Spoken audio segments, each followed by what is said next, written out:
Mamlaka ya kupambana na rushwa nchini Tanzania TAKUKURU imeeleza kuwa imesikia kauli zilizotolewa na wabunge wa Bunge la Jamhuri ya Muungano wa Tanzania Ahmed Shabib pamoja na Kangi Lugola kuhusiana na uwepo wa viongozi ambao wanajihusisha na rushwa nchini Tanzania, huku baadhi ya wabunge hao wakisema kwamba wapo tayari kuyataja majina ya wahusika. Katika hatua hiyo, taasisi ya kuzuia na kupambana na rushwa TAKUKURU imeeleza kuwa imesikia kauli ya mbunge wa jimbo la Gairo Ahmed Shabib kuhusu tuhuma za ufisadi na kwamba inasubiri aweze kupeleka taarifa rasmi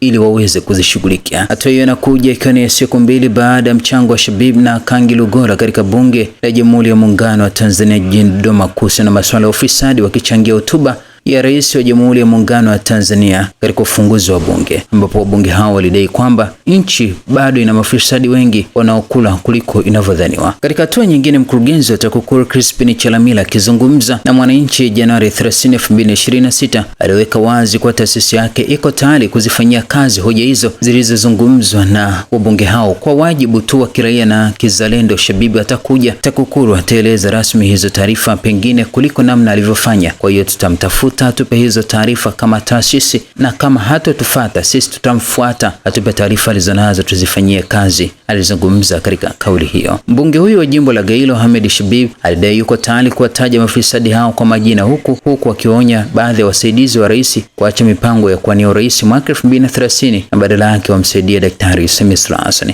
Mbunge wa jimbo la Mwibara Kangi Lugola katika hatua nyingine pia aliunga hoja akitaka jeshi la polisi na mkurugenzi wa mashtaka DPP pamoja na mahakama kwa huru zaidi. Lugola aligusia swala la wapambe na machawa ambao wamekuwa kijificha kwenye uchawa huku wakihusika katika upigaji na matukio mbalimbali ya ufisadi.